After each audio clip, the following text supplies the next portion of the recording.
Presidential candidates debate hosted by CNN and YouTube yesterday.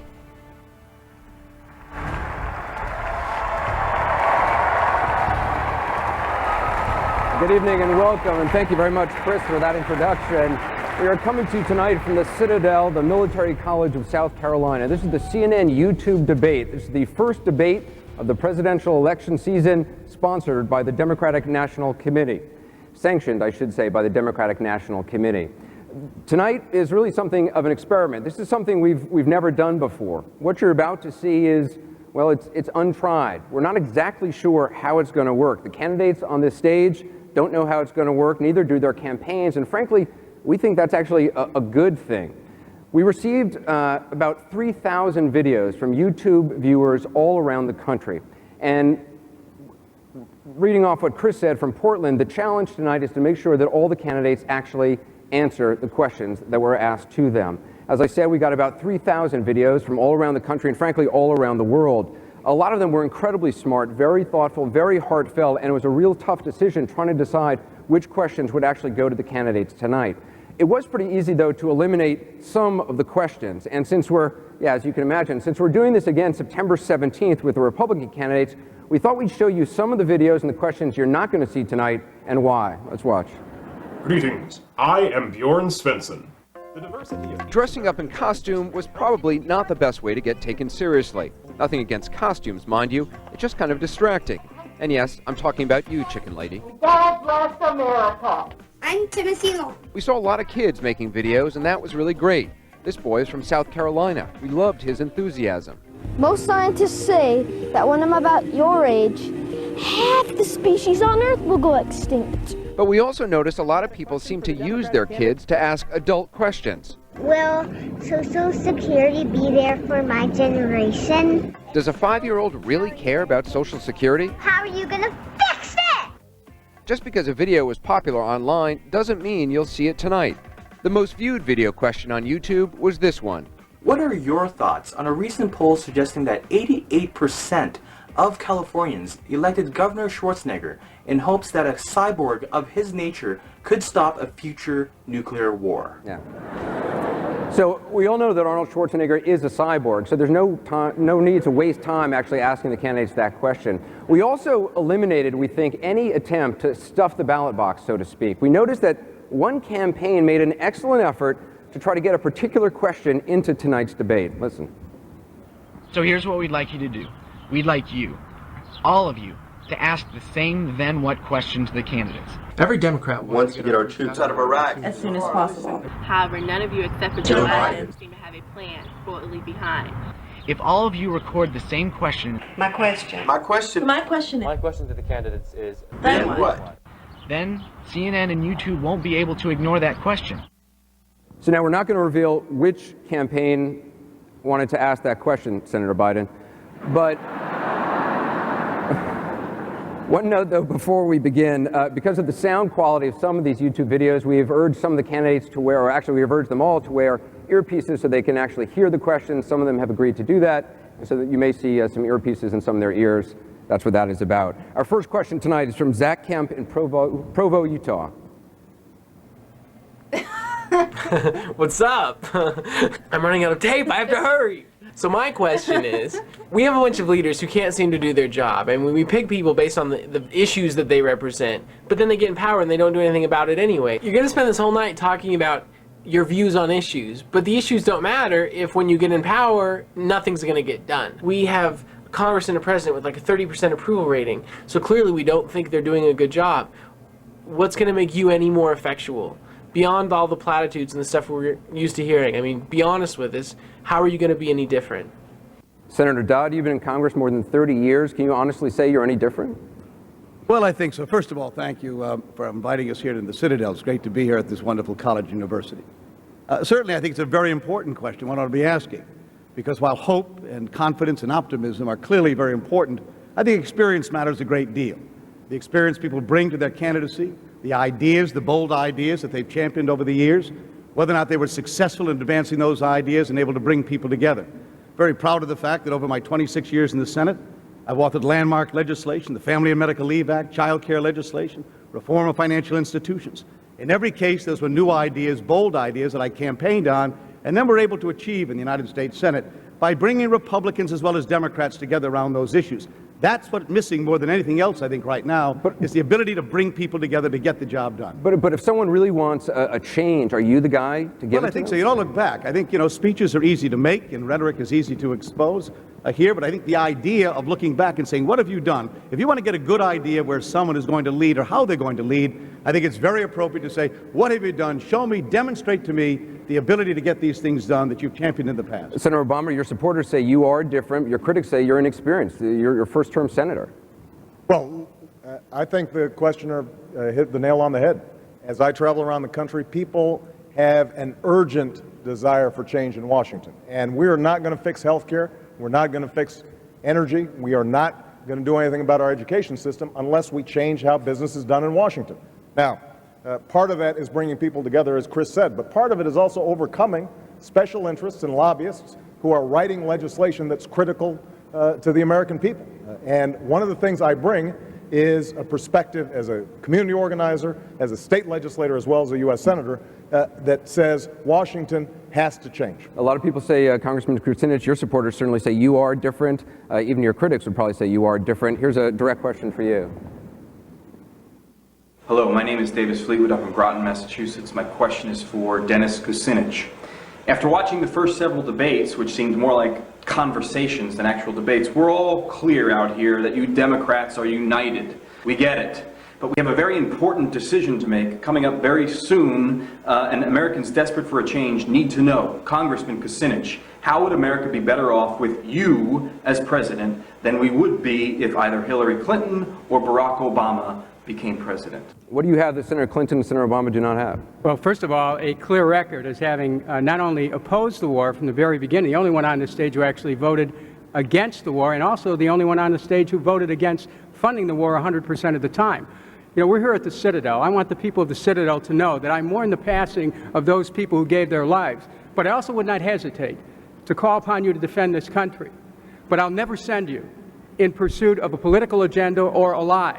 Just like my father before me, and like my who served in the Marines, and my brother who served in the Marines in Vietnam, and my nephew who served in Iraq, I believed in duty and honor, and I think it's important to have those commitments to this country. And so I say we achieve strength through peace. That's the new doctrine that I'm going to promote throughout this campaign, that we use the science of human relations and diplomacy, that we pursue an approach which says that you can use international agreements and treaties, and that you can work to settle your differences without committing the young men and women to war unless it's absolutely necessary. Senator Clinton, you were involved in that question. I want to give you a chance to respond. 30 seconds. Well, I think the Democrats are united, as Davis said, and we are united for change. We cannot take another 4 or 8 years of Republican leadership that has been so disastrous for our country. The issue is which of us is ready to lead on day one. I have 35 years of being an instrument and agent of change before I was ever a public official. And during the time that I've been privileged to serve as First Lady and now as Senator, I've worked to bring people together, to find common ground where we can, and then to stand our ground where we can't. Senator Obama, you were involved in the question as well. Well, look, I don't think this is just a Republican problem. I think this is a problem that spans the parties. And we don't just need a change in political parties in Washington. We've got to have a change in attitudes of those who are representing the people of America. Part of the reason I don't take PAC money, I don't take federal lobbyist money, is because we've got to get the national interests up front as opposed to the special interests. And that is something that I've got a track record of doing, and I think that is what the American people are looking for in this election. People of both parties as well as independents. Our next question is for Senator Clinton. Hi, my name is Rob Porter, and I'm from Irvine, California. I have a question for Hillary Clinton. Mrs. Clinton, how would you define the word liberal? And would you use this word to describe yourself? Thank you. Rob, it is a word that originally meant that you were for freedom, that you were for the freedom to achieve, that you were willing to stand against big power and on behalf of the individual. Unfortunately, in the last 30, 40 years, it has been turned up on its head, and it's been made to seem as though it is a word that describes big government, totally contrary to what its meaning was in the 19th and early 20th century. I prefer the word progressive, which has a real American meaning, going back to the progressive era at the beginning of the 20th century. I consider myself a modern progressive, someone who believes strongly in individual rights and freedoms, who believes that we are better as a society when we're working together, and when we find ways to help those who may not have all the advantages in life get the tools they need to lead a more productive life for themselves and their families. So I consider myself a proud, modern, American progressive, and I think that's the kind of philosophy and practice that we need to bring back to American politics. So you wouldn't use the word liberal, you'd say progressive. Senator Gravel, are you a liberal? I wouldn't use either word. Find a little better than that. We've had Zach ask about change. We're not going to see any change when these people get elected. We've asked about that we're united. We're not united. I'm not united on many of their views. And I want to take on Barack Obama for a minute, who said he doesn't take money from lobbyists. Well, he has 134 bundlers. Now, what does he think that is? And besides that, he has received money from a Robert Wolf, the head of the USB Bank in the United States, who raised $195,000 from this bank, wait a second, who has lobbyists in Washington, and it's a foreign-owned bank. Senator Obama, I'm going to have to let you respond. Absolutely. The fact is I don't take back money, and I don't take lobbyist money. And the bundlers, the reason you know that who is raising money for me, Mike, is because I helped push through a law this past session to disclose that. And that's the kind of leadership that I've shown in the Senate. That's the kind of leadership that I showed when I was a state legislator. And that's the kind of leadership that I'll show as president. We got to end it. That's the response. That's very much. Our next question is for Senator Biden. Hello. This question is for all of the candidates. Partisanship plays a major role in why nothing can get done in Washington today. All of you say you'll be able to work with Republicans. Well, here's a test. If you had to pick any Republican member of Congress or Republican governor to be your running mate, who would it be?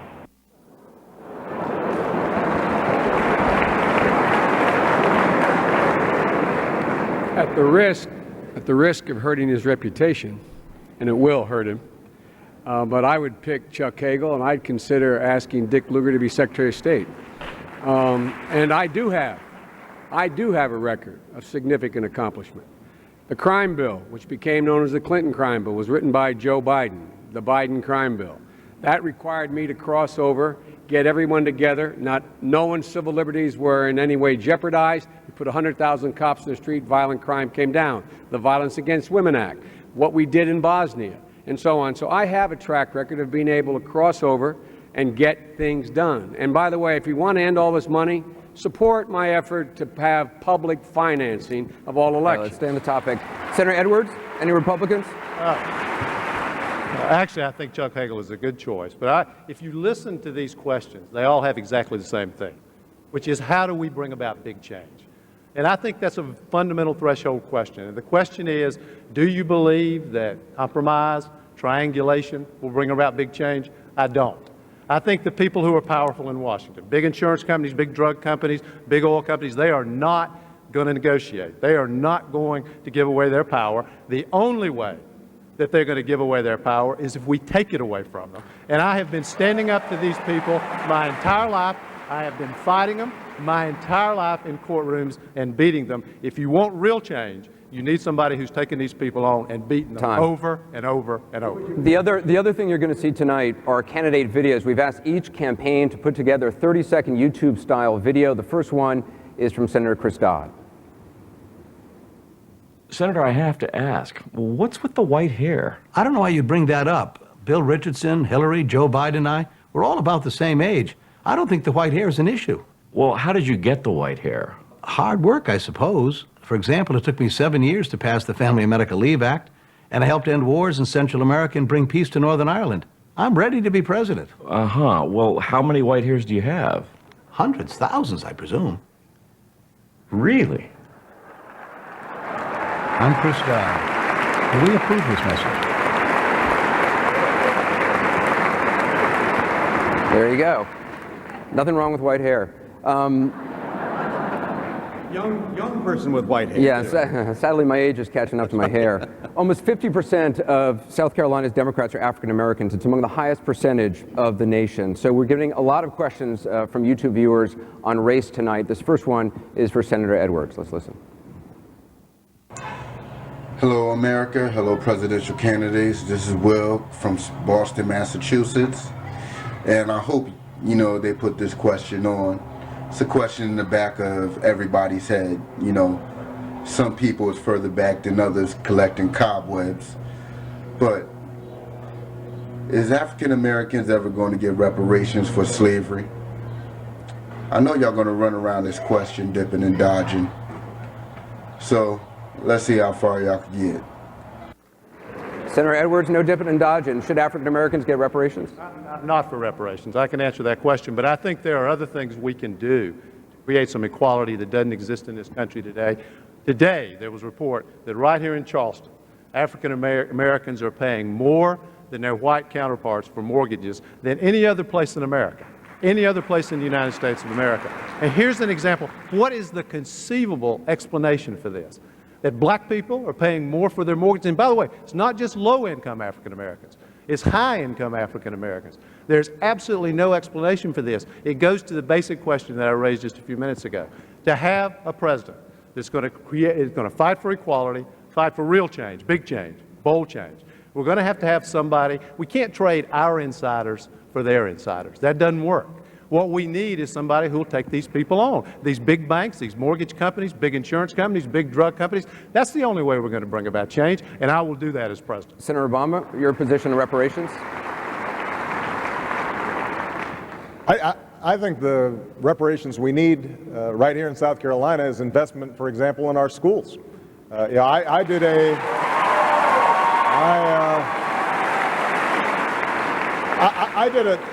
a town hall meeting in Florence, South Carolina, in an area called the Corridor of Shame. They've got buildings that students are trying to learn in that were built right after the Civil War.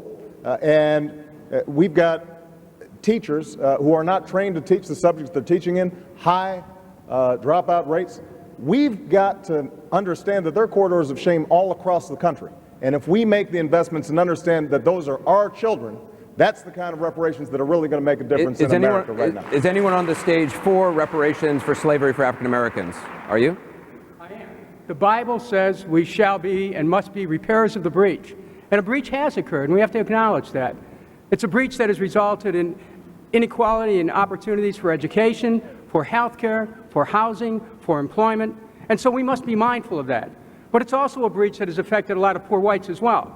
We need to have a country which recognizes that there is an inequality of opportunity and a president who's ready to challenge the interest groups, be they insurance companies or mortgage companies or defense contractors who are taking the money away from the people who need it. Yes, I am for repairing the breach. Yes, I am for reparations. Our next question is for Senator Dodd. Do you believe the response in the wake of Hurricane Katrina would have been different if the storm hit an affluent, predominantly white city? What roles do you believe race and class played in the storm's aftermath? And if you do acknowledge that race and class affected the response efforts, what can you do to ensure that this won't happen in the future? And what can you do to ensure this nation's most needy people, that in times of crisis and always, something will be done to help them too? Well, it's a great question, Morgan, to raise here, and obviously it points to one of the most dark and shameful moments in recent past history in our country. The fact that a major American city went through a natural disaster, and we found almost little to do. The American president had almost no response whatsoever to the people of that city, New Orleans. In fact, today still, the problem persists for people who had to move out of their city, move elsewhere, and little or no efforts to make sure they can get back in their homes. They have literally thousands of people whose homes were destroyed, their economic opportunities destroyed. I believe that had this occurred in a place with majorly a white population, we would have seen a much more rapid response and a consistent response to that issue. As American president, we can never, ever allow again a major city, a major population center in our country, go through what New Orleans with the Gulf states did as a result of the kind of neglect from an American president. As president, I would commit to do everything possible to see to it we bring to bear the talents, the resources. In fact, it should have been done ahead of time, to have a FEMA operation that was prepared to respond to these predictable disasters. So it's a mark of shame in our country. It ought to be reversed. It will in the Dodd administration. Governor Richardson, the Democrats talk a lot about the failure of the president with Hurricane Katrina. The governor of that state was a Democrat. The mayor of that city is a Democrat as well. Well, there was politics. All of a sudden, other states that had the similar devastation got better treatment. Like, this is what I would do. The response of our government to Katrina before, during, and after was inexcusable. We have got to eliminate in the future any red tape that helps families, that helps the devastation. Secondly, we have to let those that live there to come back first instead of big moneyed interest. We have to stop the predatory lending of insurance companies, housing, and many others that are ripping off the people. And then finally, we have to make sure that a president cares and doesn't just pose for photo ops, but makes a difference and a commitment to rebuild that city and that region. Our next question comes from Jordan Williams. Hello, my name is Jordan Williams, and I am a student at KU from Coffeyville, Kansas. This question is meant for Senator Obama and Senator Clinton. Whenever I read an editorial about one of you, the author never fails to mention the issue of race or gender, respectively. Either one is not authentically black enough, or the other is not satisfactorily feminine. How will you address these critics and their charges if one or both of you should end up on the Democratic ticket in 2008? Senator Obama, how do you address those who say you're not authentically black enough? Hey, well, not my question. Jordan's question. You know, when I'm catching a cab in Manhattan in the past, I think I've given my credentials.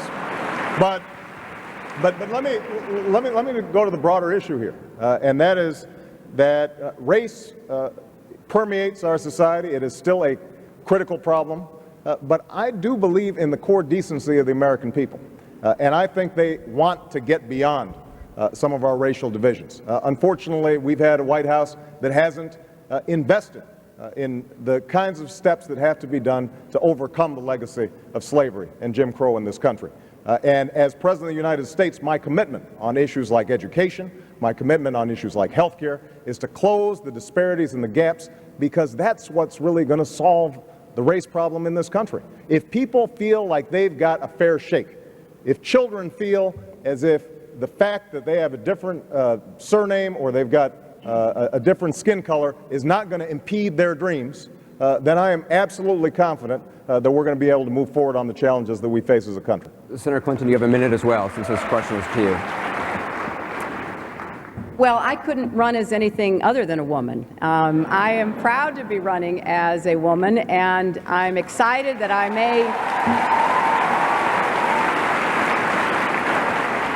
may be able finally to break that hardest of all glass ceilings.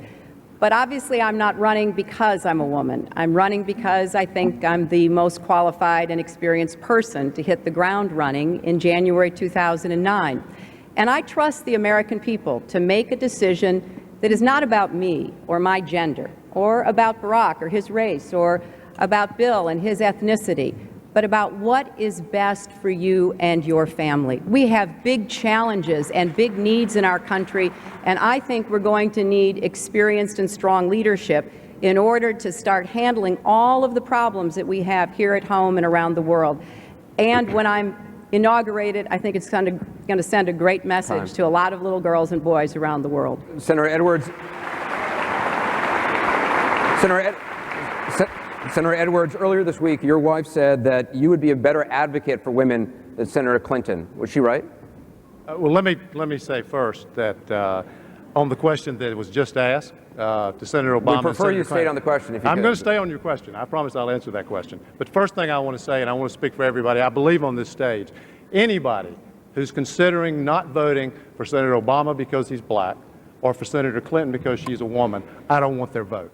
I don't want them voting for me.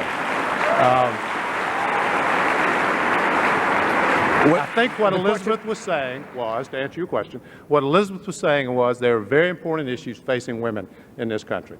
More women are affected by the minimum wage than men are affected by the minimum wage. I've been the most aggressive. In fact, I would challenge every Democrat on this stage today to commit to raising the minimum wage to $9.50 an hour by the year 2012. Second, there are more women in poverty than men in poverty. And I have made this a central cause in my life and a central cause in my campaign. More women have difficulty getting the health care that they need than men do. And I was the first person to come out with a comprehensive, truly universal health care plan. So do you believe you're a better advocate for women than Senator Clinton? Those are issues. Listen, Senator Clinton has a long history of speaking out on behalf of women. She deserves to be commended for that. But I believe that on the issues that directly affects women's lives, I have the strongest, boldest ideas and can bring about the change that needs to be brought. Senator Clinton, is he a better advocate for women? Well, Anderson, I have a great deal of admiration for Elizabeth Edwards, and I appreciate greatly John's comments. You know, I've spent my entire life advocating for women. I went to Beijing in 1995 and said that women's rights are human rights, and I've done everything I can to make that principle come true. And specifically on issues, I got to vote to raise the minimum wage. I put in legislation which said that Congress should not get a salary increase until they did raise the minimum wage, and I'm putting that back in because I agree that by the time we got it raised after 10 years, it was already out of date. And as to women in poverty and women with health care needs, I have been on the forefront of both advocating and creating change in my public service, in my time in Arkansas, the White House, and now in the Senate. But I think it is terrific. We're up here arguing about who's going to be better for women, because isn't that a nice change for everybody to hear? Our next question is on a topic that got a lot of response from YouTube viewers. Let's watch. Hi, my name's Mary. My name is Jen. And we're from Brooklyn, New York. If you were elected President of the United States, would you allow us to be married to each other?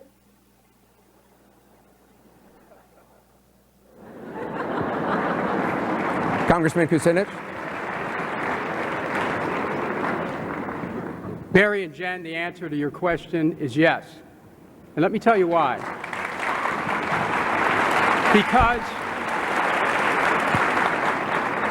Because if our Constitution really means what it says, that all are created equal, if it really means what it says, that there should be equality of opportunity before the law, then our brothers and sisters who happen to be gay, lesbian, bisexual, or transgendered should have the same rights accorded to them as anyone else, and that includes the ability to have a civil marriage ceremony. Yes, I support you, and welcome to a better and a new America under a President Kucinich administration. Senator Dodd, you supported the Defense of Marriage Act. What's your position? I made the case, Anderson, that my wife and I have two young daughters, age 5 and 2. I simply asked the audience to ask themselves the question that Jackie and I have asked. How would I want my two daughters treated if they grew up and had a different sexual orientation than their parents? Good jobs, equal opportunity to be able to retire, to visit each other, to be with each other, as other people do. So I feel very strongly, if you ask yourself the question, how would you like your children treated if they had a different sexual orientation than their parents, the answer is yes. They ought to have that ability in civil unions. I don't go so far as to call for marriage. I believe marriage is between a man and a woman.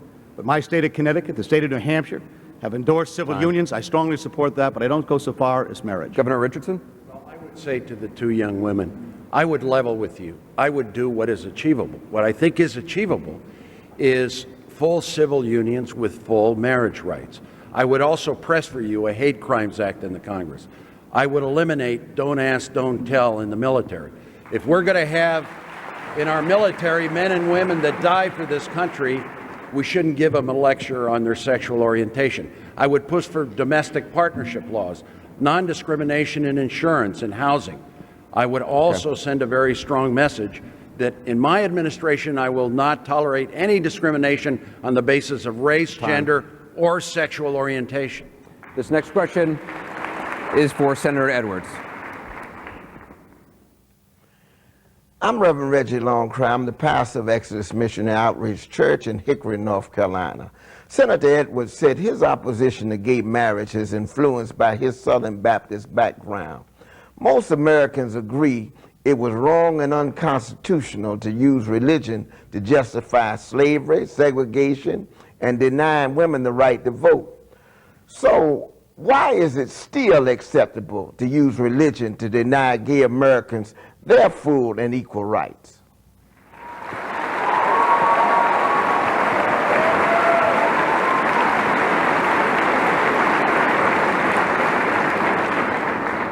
I think Reverend Longcrier asks a very important question, which is whether fundamentally, whether it's right for any of our faith beliefs to be imposed on the American people when we're President of the United States. I do not believe that's right. I feel enormous personal conflict about this issue. I want to end discrimination. I want to do some of the things that I just heard Bill Richardson talking about, standing up for equal rights, substantive rights, civil unions, the things that Chris Dodd just talked about. I think that's something everybody on this stage will commit themselves to as President of the United States. But I personally have been on a journey on this issue. I feel enormous conflict about it. As I think a lot of people know, my wife Elizabeth spoke out a few weeks ago, and she actually supports gay marriage. I do not. But this is a very, very difficult issue for me, and I recognize and have enormous respect for people who have a different view of it. Should also point out that the Reverend is actually in the audience tonight. Where is he? Right over here. Reverend, do you feel he answered your question?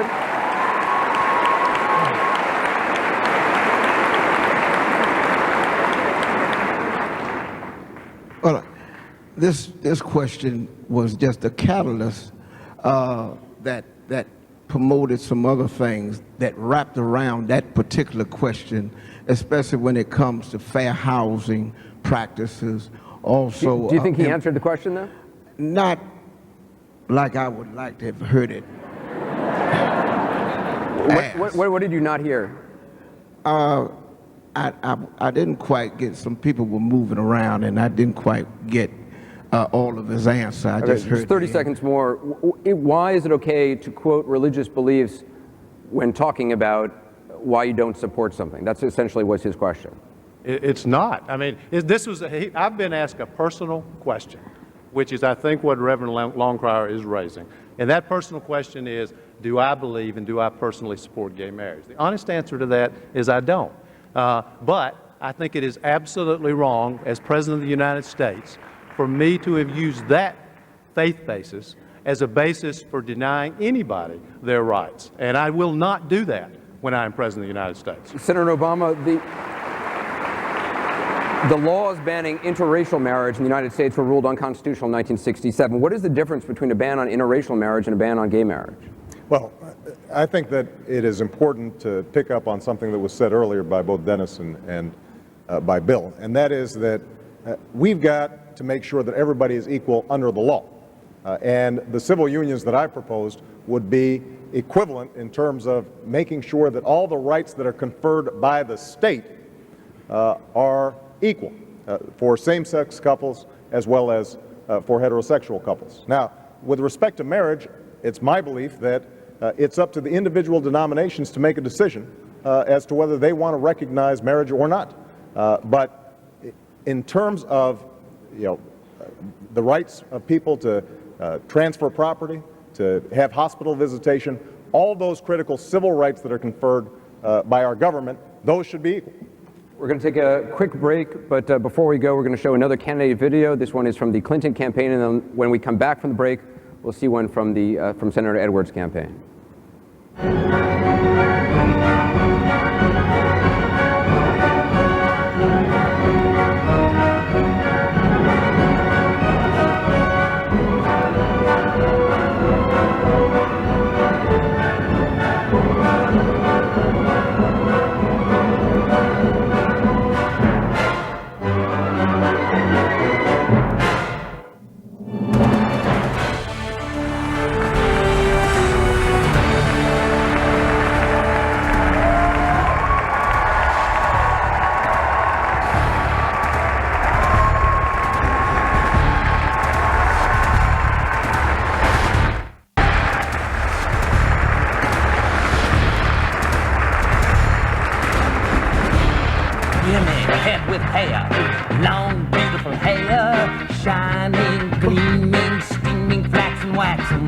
Give me down the fair hair, ever longer.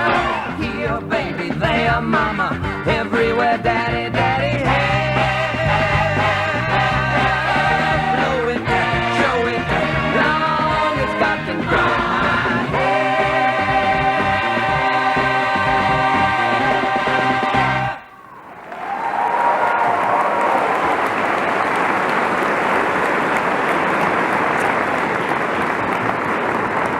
That was just one of the candidate videos. If you're just joining us, that's one of the candidate videos you're going to be seeing throughout the evening as we go to commercial breaks. Let's turn international now. We've got a lot of international questions. Let's listen. I'm Gabriel. I'm Yunlin. And I'm Connie from a refugee camp near Darfur. Before you answer this question, imagine yourself the parent of one of these children.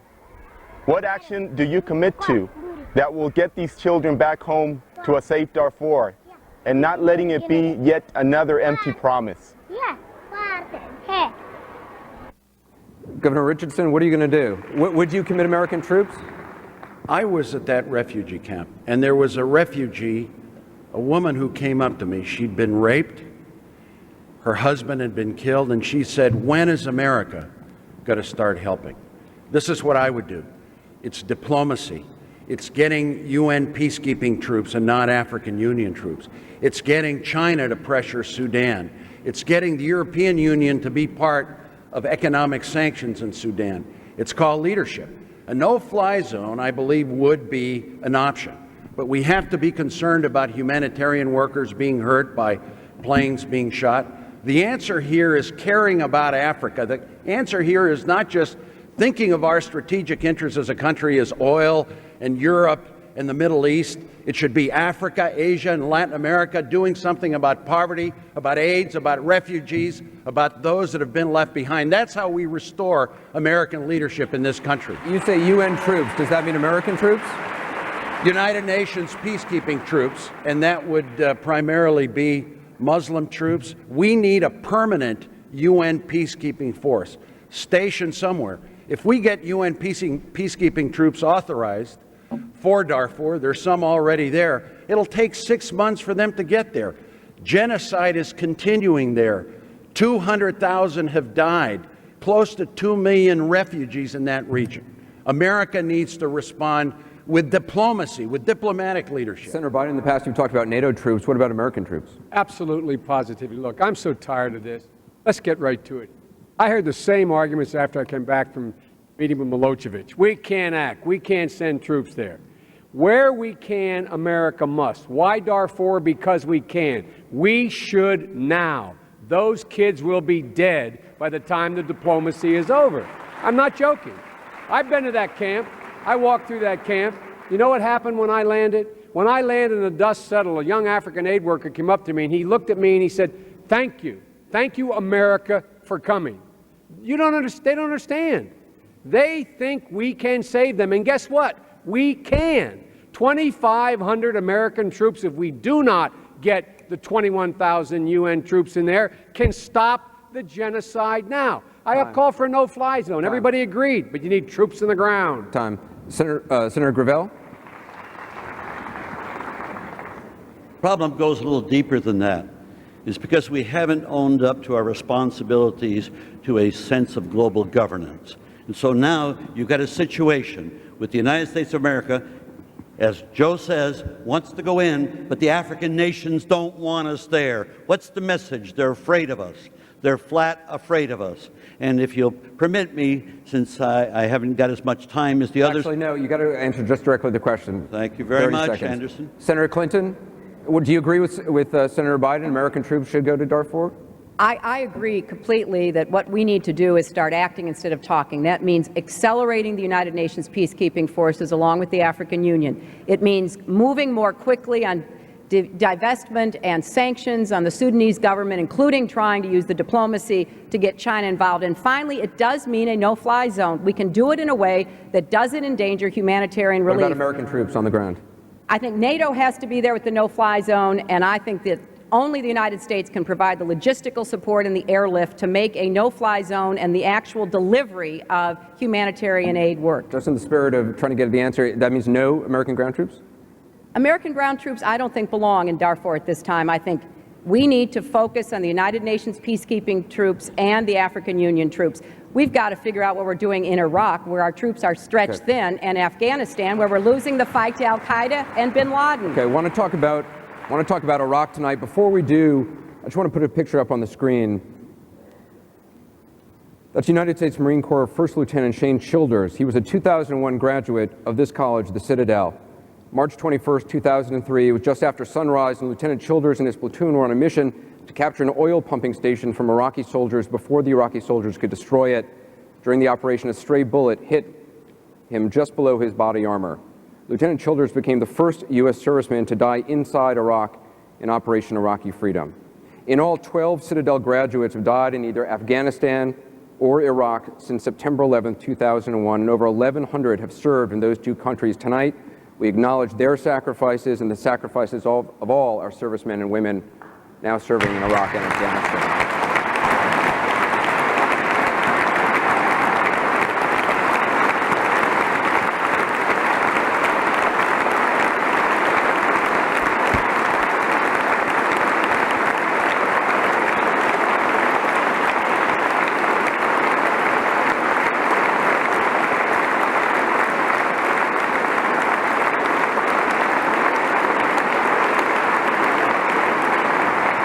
Our first question on Iraq tonight comes from Barry Mitchell in Philadelphia, Pennsylvania.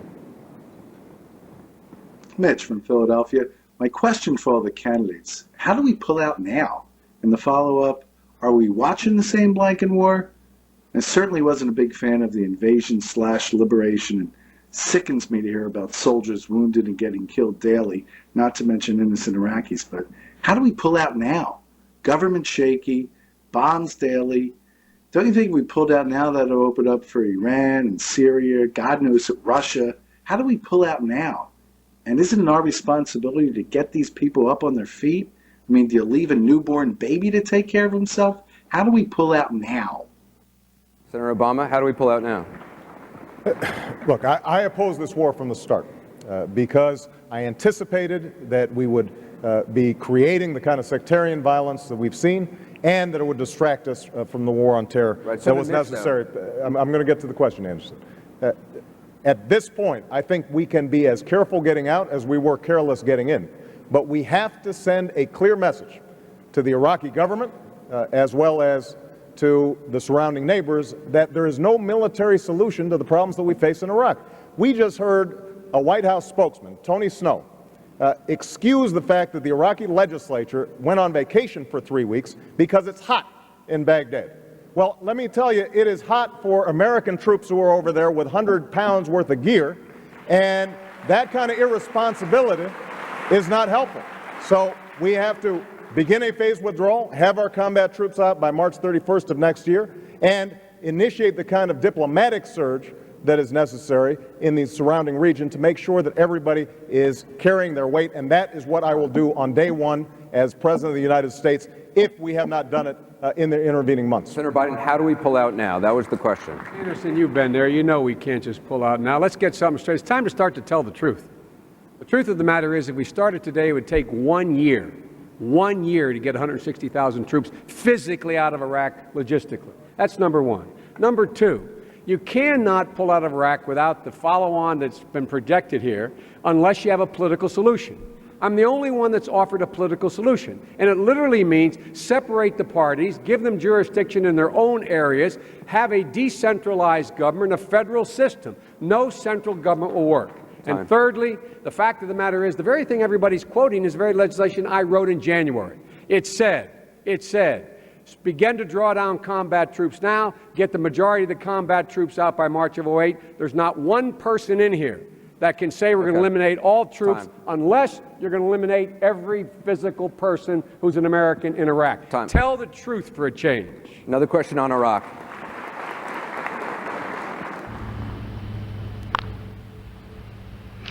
Thank you for taking my question. The 2006 election gave the Democrats in office a mandate to end the U.S. occupation of Iraq. Since that time, 800 of our military service members have died there. As the mother of an American soldier deploying to Iraq for a second time, I would like to know if the perception is true that the Democrats are putting politics before conscience. How many more soldiers must die while these political games continue in our government? Is the reason that we are still in Iraq and seemingly will be for some time due to the Democrats' fear that blame for the loss of the war will be placed on them by the Republican spin machine? Senator Clinton? Well, I want to thank her and her son for their service and their sacrifice. When we send a soldier or a Marine to combat in Iraq, we really are sending a family. And since the election of 2006, the Democrats have tried repeatedly to win Republican support for the simple proposition that we need to set a timeline to begin bringing our troops home now. I happen to agree that there is no military solution, and the Iraqis refuse to pursue the political solutions. In fact, I asked the Pentagon a simple question: have you prepared for withdrawing our troops? In response, I got a letter accusing me of being unpatriotic, that I shouldn't be asking questions. Well, one of the problems is that there are a lot of questions that we're asking, but we're not getting answers from the Bush administration. And it's time for the Republicans to join us in standing up to the president to bring our troops home. Congressman Kucinich, the Democrats have been in power for 7 months. Nothing has changed in Iraq. To answer the question, I'm going to answer the mother of that troop question. The answer to your question, ma'am, is yes. It is politics. The Democrats have failed the American people. When we took over in January, the American people didn't expect us to give them a democratic version of the war. They expected us to act quickly to end the war. And here's how we can do it. It doesn't take legislation. That's a phony excuse to say that you don't have the votes. We appropriated $97 billion a month ago. We should tell President Bush no more funds for the war. Use that money to bring the troops home. Use it to bring the troops home. And Anderson, right now, if people want to send that message to Congress, they can text peace 73223. We're going to see your campaign commercial. Senator Dodd, you're in the Congress. What about it? You've been in power 7 months now. Nothing's changed. First of all, there are differences here. The first responsibility of the Commander-in-Chief is to keep our nation safe and secure. It has been said in the very beginning here, there is no military solution to this civil war in Iraq. I think it's incumbent upon the Congress. There is a sense of disappointment. We should set that time certain. I don't normally advocate that here, but I know of no other way we're going to convince the political and religious leaders in Iraq to take seriously their responsibility to decide to form a nation state or not.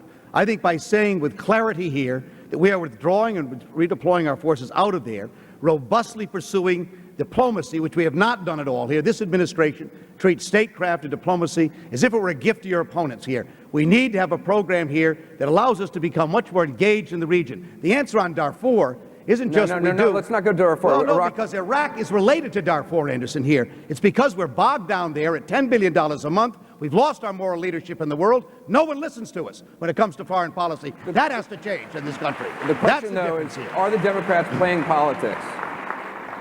There's a big difference on Iraq between me and the senators, and here's where it is. The lives of our young troops are more important than George Bush's legacy. This is where I stand. I believe we should bring all the troops home by the end of this year, in 6 months, with no residual forces. No residual forces. This is critically important. 100 American troops are dying every month. And this war is a quagmire, it's endless, and the time has come to bring the troops home. No politics, get it done. The next question is for Senator Gravel. My name is John. I'm from West Virginia. My question is for Mike Gravel. In one of the previous debates, you said something along the lines of the entire deaths of Vietnam died in vain. How do you expect to win in a country where probably a pretty large chunk of the people voting disagree with that statement and might very well be offended by it? I'd like to know if you plan to defend that statement, or if you're just going to flip-flop. Thanks. John, why would you think I would flip-flop? I've never flip-flopped before, and I like to question. I don't get very many of them. But I'll just tell you, thank you. Has it been fair thus far? I'll tell you, John, it's a set-up question. Our soldiers died in Vietnam in vain. You can now, John, go to Hanoi and get a Baskin-Robbins ice cream cone. That's what you can do. And now we have most favored nation trade.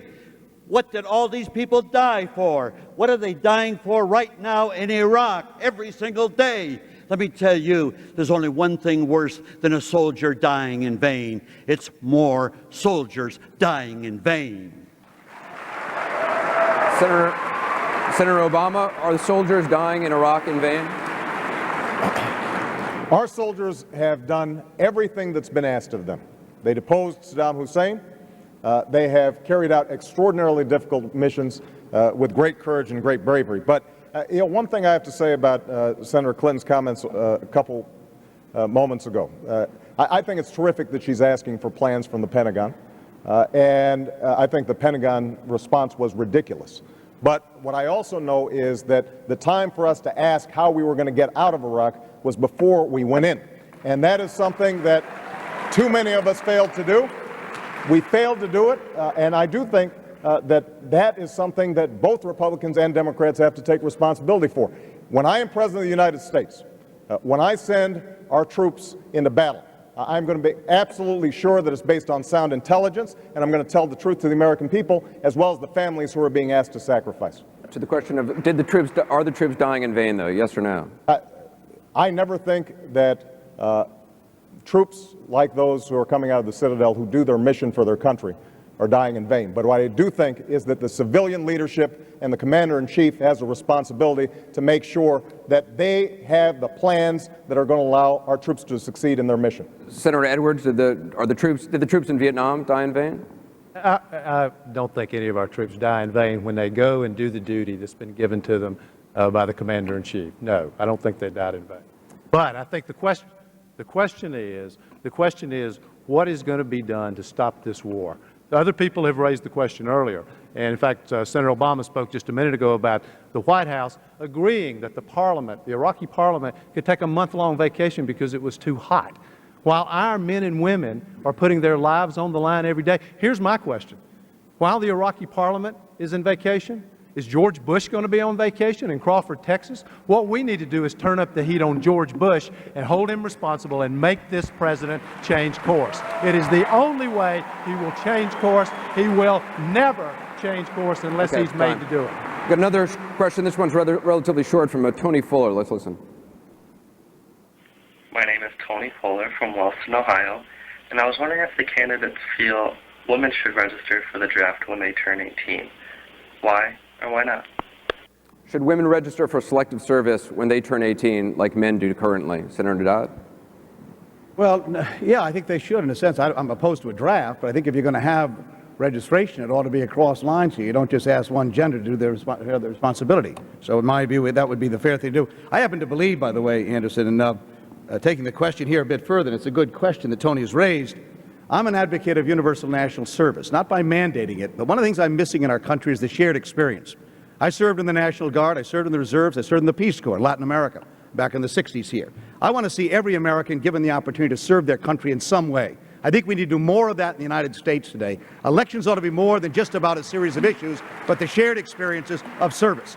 So important that every American have that opportunity is something I strongly advocate and would advocate as president. Senator Clinton, do you think women should register for selective service? I do. I don't support a draft. I think our all-volunteer military has performed superbly, but we've had women die in Iraq. We've had combat deaths of women in Iraq and Afghanistan.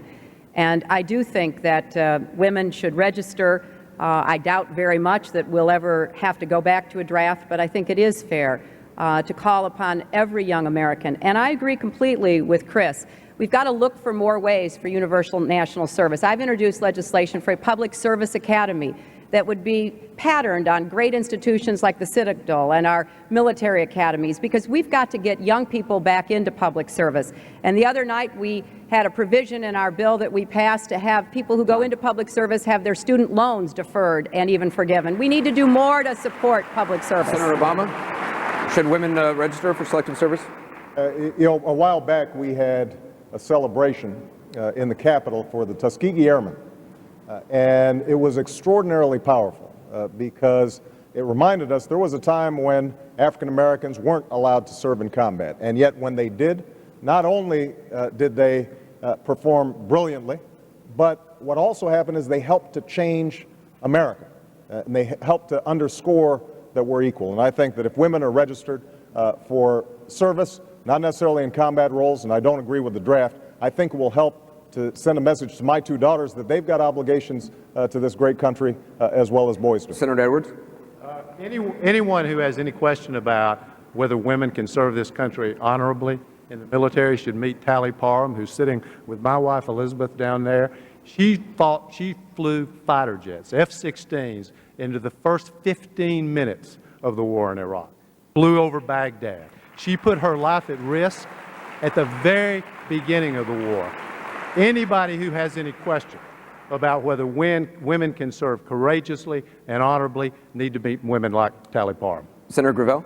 Well, of course, I want to take credit and admit that I'm the guy that filibustered for 5 months all by myself in the Senate to end the draft in the United States of America. And I'm very proud of that because George Bush does not have the boots on the ground to invade Iran.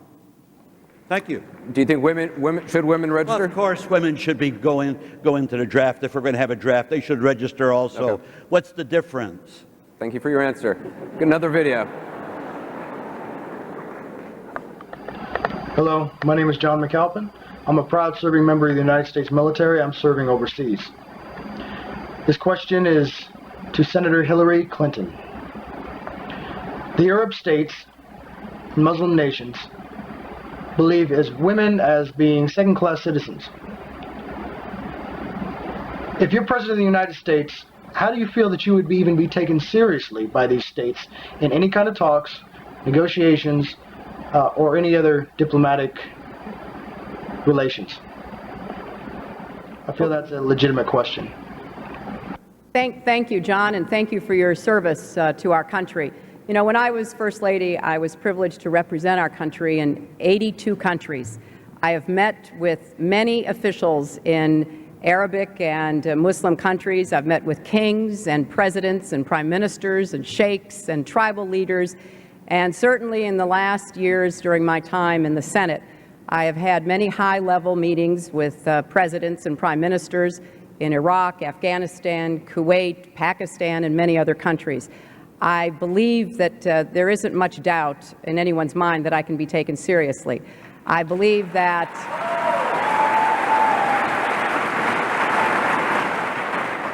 other countries have had women presidents and women prime ministers. There are several serving now in Germany and Chile and Liberia and elsewhere.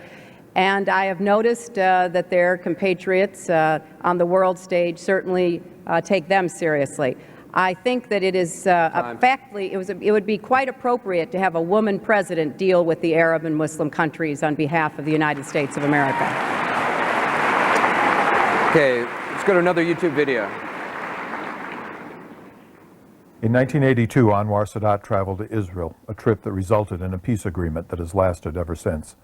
In the spirit of that type of bold leadership, would you be willing to meet separately, without precondition, during the first year of your administration in Washington or anywhere else, with the leaders of Iran, Syria, Venezuela, Cuba, and North Korea, in order to bridge the gap that divides our countries? I should also point out that Stephen is in the crowd tonight. Senator Obama? I would. And the reason is this, that the notion that somehow not talking to countries is punishment to them, which has been the guiding diplomatic principle of this administration, is ridiculous. Now, Ronald Reagan and Democratic presidents like JFK constantly spoke to Soviet Union at a time when Ronald Reagan called them an evil empire. And the reason is because they understood that we may not trust them, they may pose an extraordinary danger to this country, but we have the obligation to find areas where we can potentially move forward. And I think that it is a disgrace that we have not spoken to them. We've been talking about Iraq. One of the first things that I would do in terms of moving a diplomatic effort in the region forward is to send a signal that we need to talk to Iran and Syria, because they're going to have responsibilities if Iraq collapses. They have been acting irresponsibly up until this point, but if we tell them that we are not going to be a permanent occupying force, we are in a position to say that they are going to have to carry some weight in terms of stabilizing the region. I just want to check in with Stephen Sixt if he believes he got an answer to his question. Hello, I seem to have a microphone in my hand. Well, I'd be interested in knowing what Hillary has to say to that question.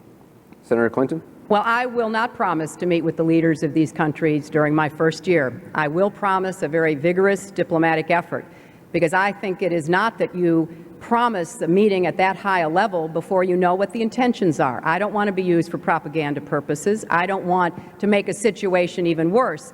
But I certainly agree that we need to get back to diplomacy, which has been turned into a bad word by this administration, and I will pursue very vigorous diplomacy, and I will use a lot of high-level presidential envoys to test the waters, to feel the way. But certainly we're not going to just have our president meet with Fidel Castro and Hugo Chavez and, the president of North Korea, Iran, and Syria until we know better what the way forward would be. Senator Edwards, would you meet with Hugo Chavez, Fidel Castro, Kim Jong-il? Yes, and I think actually Senator Clinton's right, though. Before that meeting takes place, we need to do the work, the diplomacy, to make sure that the meeting's not going to be used for propaganda purposes, will not be used to just beat down the United States of America in the world community. But I think this is just a piece of a bigger question, which is what do we actually do? What should the President of the United States do to restore America's moral leadership in the world? It's not enough just to meet with bad leaders. In addition to that, the world needs to hear from the President of the United States about who we are, what it is we represent, that in fact we believe in equality, we believe in diversity, that they are at the heart and soul of what the United States of America is. We've got another question on the subject.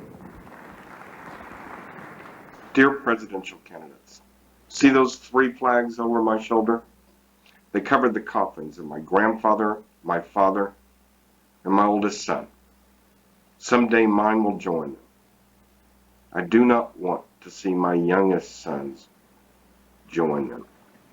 I have 2 questions. By what date after January 21st, 2009, will all U.S. troops be out of Iraq? And how many family members do you have serving in uniform? Senator Dodd. Well, I've advocated, again, that we have our troops out by April of next year. I believe that the time frame is appropriate to do that. I would urge simultaneously that we do the things we've talked about here, and that is pursue the diplomatic efforts in the region to at least provide Iraq the opportunity to get on its feet. But I believe our military ought to be out before that. If I'm president in January, I'd be advocating a responsible withdrawal that's safe for our troops who are there to provide the resources for them to do it. As I mentioned earlier, I personally served in the National Guard and Reserves. My brother served in the military as well. So in my family, there have been at least 2 that I'm aware of. I have first cousins of mine that were submarine commanders. My uncle was a commander in World War II in the Navy. So there have been a number of people in my family. So you're saying that by January 21st, 2009, all U.S. troops would be out? Well, I know I've argued that it actually happened before then. I've been pushing. Right. There were 11 of us back when the supplemental bill came up a few weeks ago that voted to cut off that funding here. There's no other way I know to bring this to a head than through that mechanism. Right. So come January, I hope that would be completed. But if not, then I'd advocate a time frame that would be done responsibly. Governor Richardson? I'm trying to provoke a debate here because there's a difference between the senators and me on when we get our troops out. I've been very clear. 6 months, but no residual forces. Senator Clinton has a plan that I understand is maybe 50,000 residual forces. Our troops have become targets. The diplomatic work, possible, 6 months? The diplomatic work cannot begin to heal Iraq, to protect our interests without our troops out. Our troops have become targets. You're going to say 6 months because there's a civil war, it might provoke a civil war. There is a civil war. There is sectarian conflict. The time has come, and I hope I get challenged. I have no troops left. 100 are dying a month. Senator Biden. Number one, there's not a single military man in this audience who will tell this senator he can get those troops out in 6 months if the order goes today. Let's start telling the truth. Number one, you take all the troops out, you better have helicopters ready to take those 3,000 civilians inside the green zone where I've been 7 times and shot at. You better make sure you have protection for them or let them die. Number one. So you can't leave them there. And it's going to take a minimum of 5,000 troops to 10,000 just to protect our civilians. So while you're taking them out, Governor, take everybody out. That may be necessary. Number three, the idea that we all voted, except for me, for that appropriation. That man's son is dead. For all I know, it was an IED. 70% of all the deaths occurred have been those roadside bombs. We have money in that bill to begin to build and send immediately mine-resistant vehicles that increase by 80% the likelihood none of your cadets will die, General. And they all voted against it. How in good conscience can you vote not to send those vehicles over there as long as there's one single solitary troop there? Senator Clinton.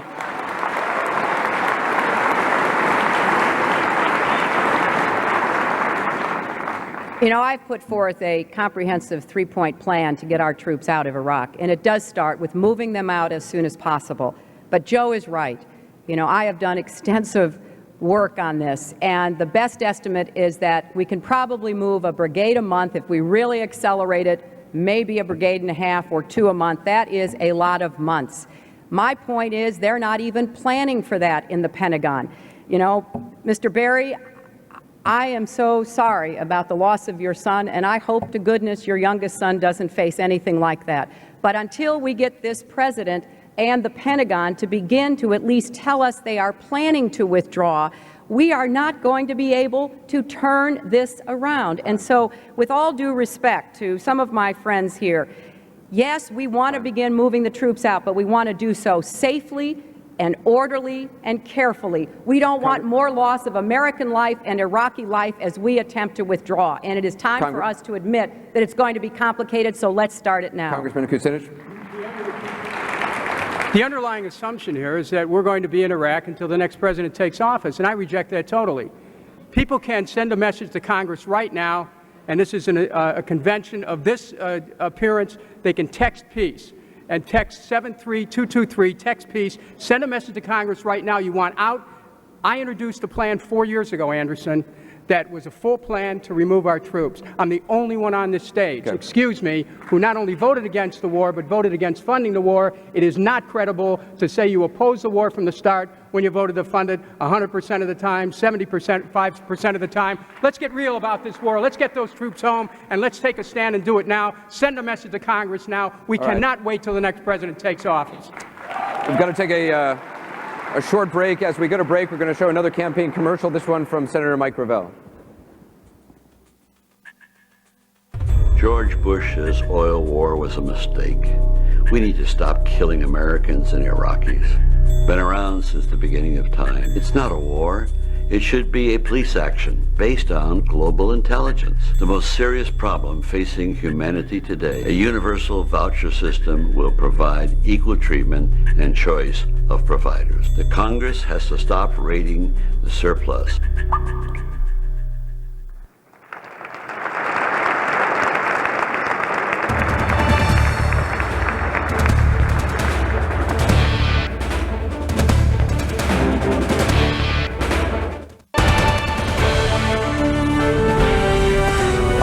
Candidates here. Any of them actually been a boss or a governor or something? No. None of these. Any of them create jobs? No. Well, this guy here passed a tax credit for creating jobs if they pay above the prevailing wage. Really? And a tax credit for brand new industries like wind and solar. Ended up creating over 80,000 jobs in the state. Says that's what he'll do as president.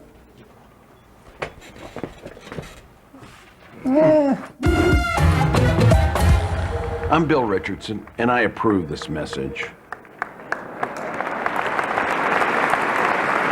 And welcome back to the CNN YouTube debate. That was obviously a campaign, YouTube-style video from Governor Richardson's campaign. This next question is on the topic of education. Hi, my name is Jade Clare. I'm from Blackfoot, South Carolina, and my question is, who is your favorite teacher and why? A little bit hard to hear. The question was, who is your favorite teacher and why? Senator Gravel? A brother by the name of Edgar Burke, who since deceased, became a priest later. He recognized me as a very failing student because I was dyslexic and couldn't read very well. And so he gave me some attention and taught me to speak. And that's what little chance I get to use it today. Thank you. Senator Obama.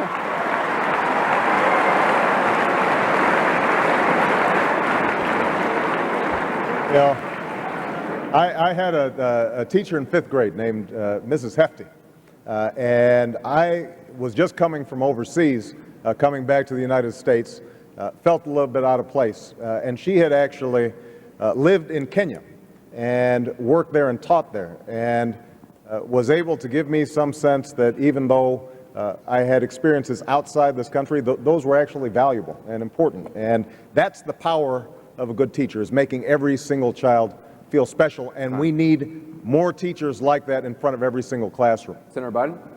The principal of my high school, his name was Justin E. Dinney. He was a priest, and he taught me that the single most serious sin humanity can commit, use of power, and the second most serious sin, standing by and watching it be used.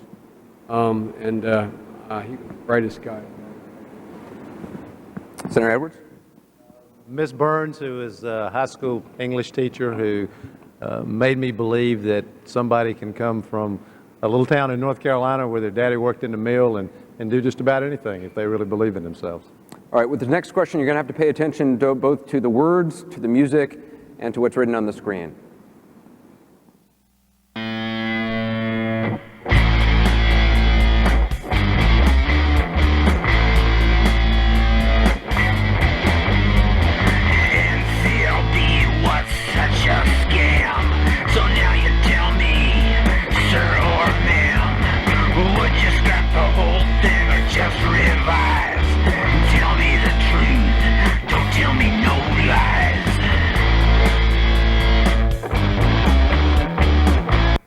Governor Richardson, you've had to implement No Child Left Behind in your state. Would you scrap it, revise it?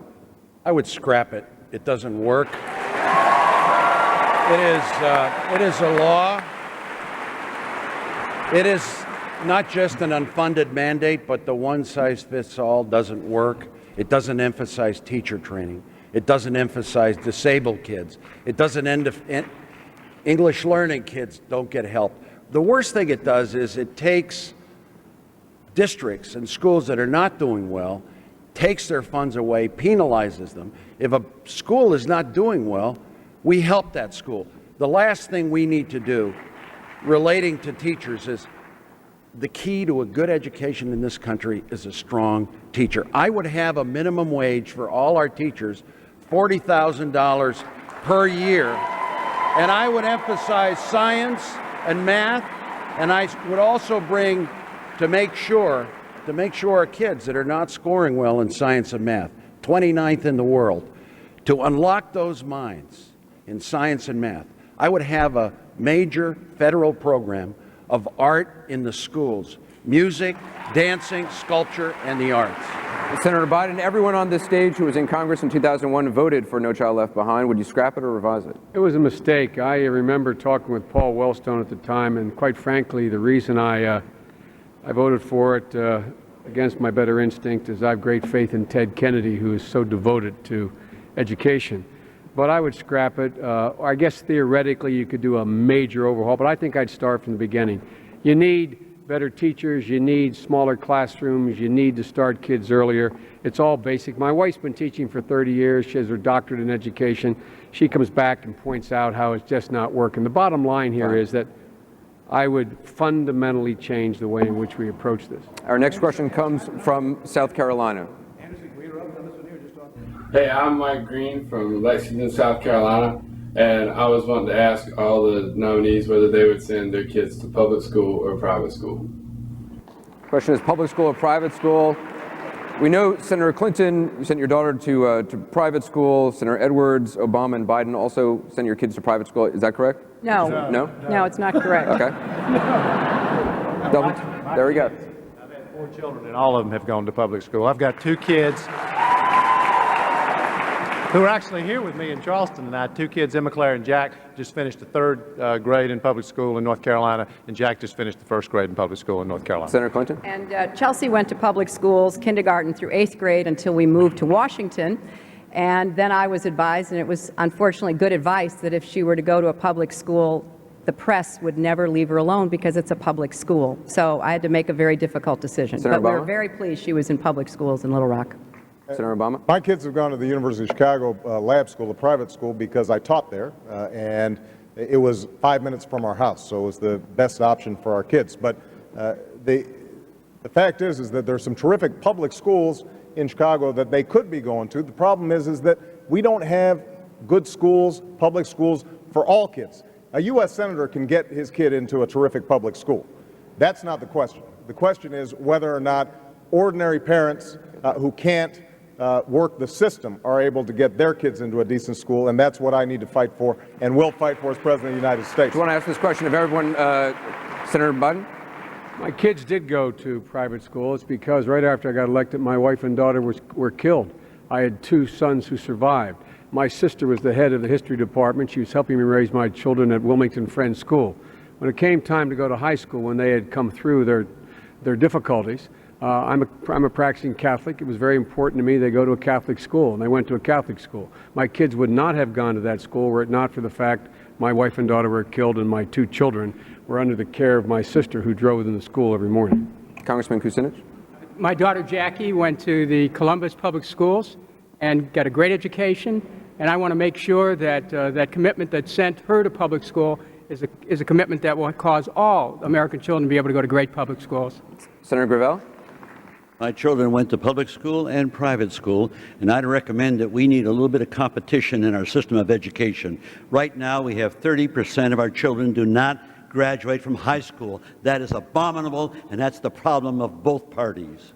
Senator Dodd? Yeah, well, my daughter goes to the public school as a preschool kindergarten. But I want to come back to the No Child Left Behind, because I think remedying this, and I understand the applause here, accountability is very important. This is one country. We've got to have the best prepared generation of Americans that we've ever produced in our educational system. No other issue, in my view, is as important as this one here. And getting the No Child Left Behind law right is where we have to focus our attention here, so that we have resources coming back to our states. You measure growth in a child, you invest in failing schools, but I would not scrap it entirely. Accountability is very important in this country. We ought not to abandon that idea. Let's try to stay on the topic. The next question comes from Pennsylvania. Hi, my name is Ann, and I work at a Planned Parenthood in Pennsylvania. My question is, we here at Planned Parenthood support comprehensive sex education, and I'd like to know if any of you, as candidates, have talked to your children about sex and used medically accurate and age-appropriate information. Senator Edwards? Well, Elizabeth and I have had sort of an unusual experience for parents, because Elizabeth likes to say that she was made a member of AARP when she was pregnant with Jack, our last child. We've had 4 children. Our 2 youngest children are now 9 and 7. So we've been through the whole experience, including kids who've grown up. Yes, the answer is we've taught our younger children when they were young how to look for the signs of wrong touching, any kind of what would be sexual abuse, inappropriate touching. And we've taught our children as they got older, I think using medically appropriate terms, all that they needed to know to be properly educated. Senator Obama, Mitt Romney has accused you this week of saying that 5-year-old children should be getting sex education. Is he right? Ironically, this was actually a proposal that he himself said he supported when he was running for governor of Massachusetts. Apparently he forgot. It makes the exact point that John made. I've got a 9-year-old daughter and a 6-year-old daughter, and I want them to know if somebody is doing something wrong to them, encroaching on their privacy, that they should come talk to me or my wife. We've had that conversation, but not every parent is going to have that conversation with their child, and I think it's important that every child does, to make sure that they're not subject to sexual predators. All right, now time for something completely different. Hey there, my name's Jackie Bro. And I'm Dunlap. Yeah, we're from Red State Update. Murfreesboro, Tennessee. This here question's for all you candidates. Mainstream media seems awful interested in old Al Gore these days. Is he losing weight? What's it say in his book? Is he still worried about all the ice? They interpret all these as signs that he may or may not run. They really want to know if Al Gore's going to run again. Yeah. What we want to know is, does that hurt y'all's feelings?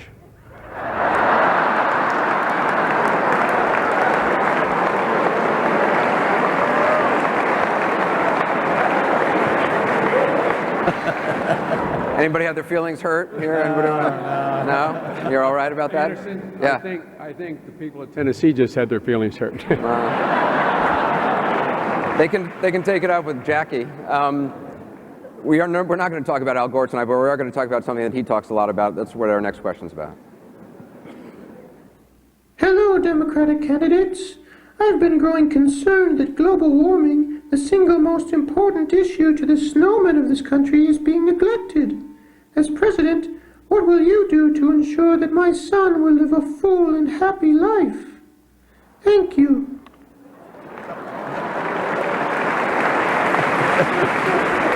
It's a funny video. It's a serious question. Congressman Kucinich. Well, we have to understand the connection between global warming and global warming. Because when we start talking about wars for oil, we're essentially keeping the same approach to energy. So I'm saying we need to move away from reliance on oil and coal and towards reliance on wind and solar. And Anderson, that's the basis of my WGA, a Works Green administration, where we take an entirely new approach to organize the entire country around sustainability, around conservation. We don't have to have our snowmen melting, and the planet shouldn't be melting either. Are the people on the stage, or your fellow candidates, are they green enough? No.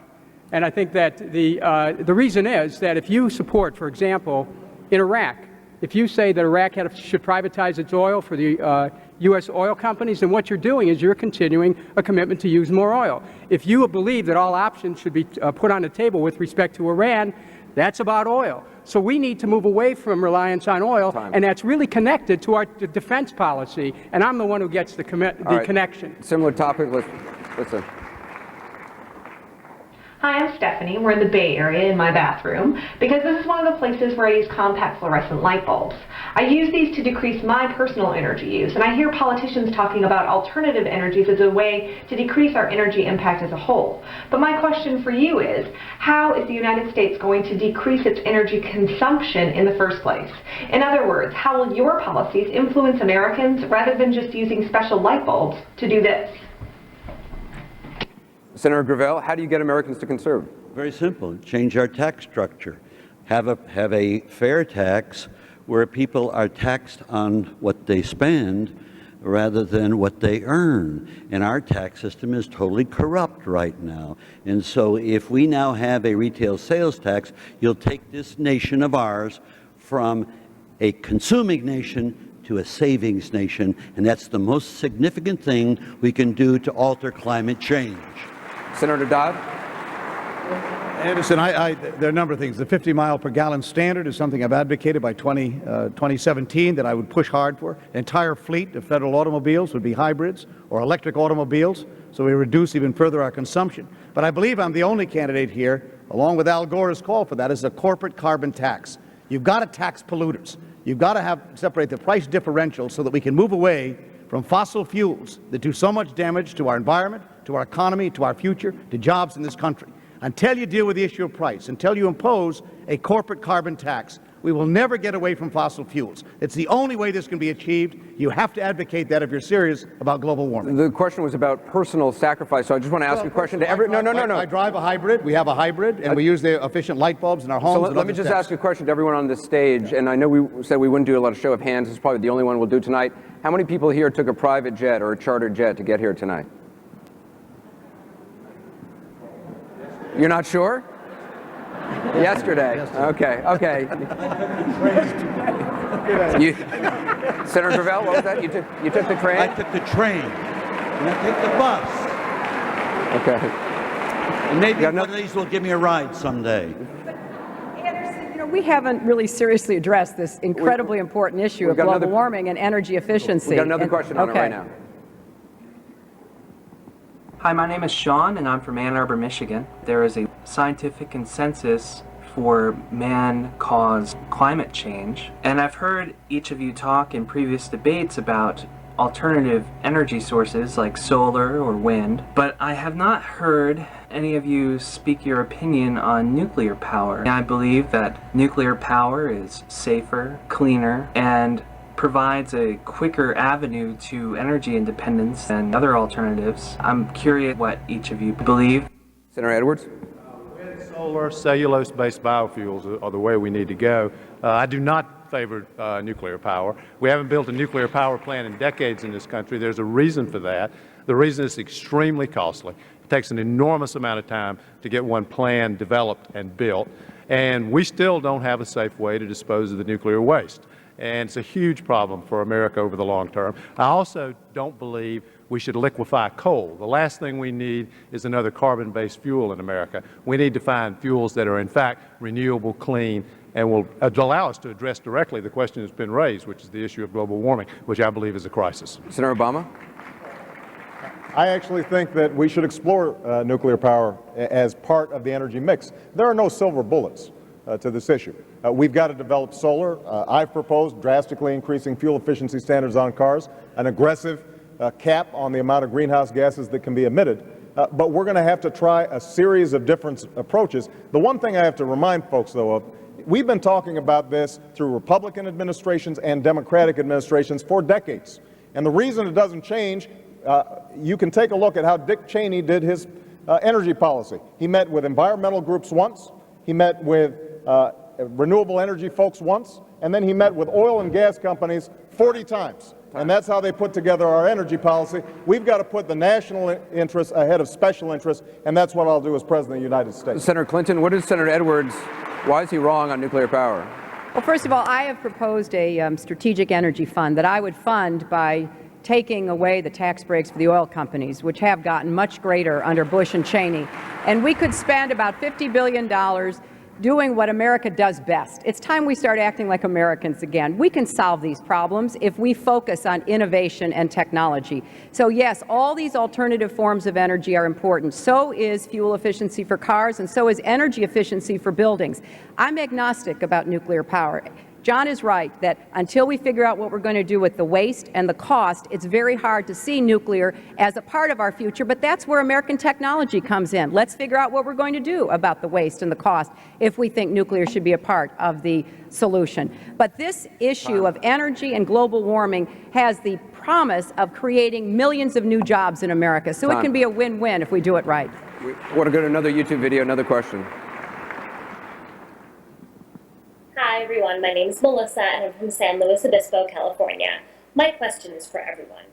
In recent years, there's been so much controversy regarding dangling chads and no paper trail with electronic voting systems. I know it costs money to amend things like that, but if I can go to any state and get the same triple grande, non-fat, no-foam vanilla latte from Starbucks, why can't I go to any state and vote the same way? Don't you think that standardizing our voting practices would increase legitimacy and possibly even voter turnout in our elections?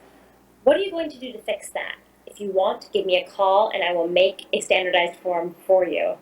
Governor Richardson? Well, as president, I would push the whole country to verified paper trails. There are close to 10 states that do this. My state, a year ago, my state was one of those states, along with Florida and Ohio, that because of the touchstones, there was uncertainty about the election. We have close to 50% of those Americans eligible to vote voting. That is inexcusable compared to many other nations. We need to have same-day registration. We need to have an effort to get the Republican Party to stop suppressing minority voters. We need to find ways also to depoliticize the Justice Department that tried to find those voters that were legitimately voting. And lastly, a verifiable paper trail with optical scanners is going to improve turnout, democracy, and it's going to get a lot of young voters in the polls. We're going to take a short break. We're going to go to break with a YouTube-style video from Senator Biden's campaign. Imagine you're trapped deep in a hole with a group of politicians debating. President Bush says the only way out of Iraq is to dig us deeper and deeper. But what if one leader stood up for us and said, no, we can get out now without leaving chaos behind? Joe Biden is the only one with the experience and a plan to end this war responsibly, so our children don't have to go back. I'm Joe Biden, and I approve this message.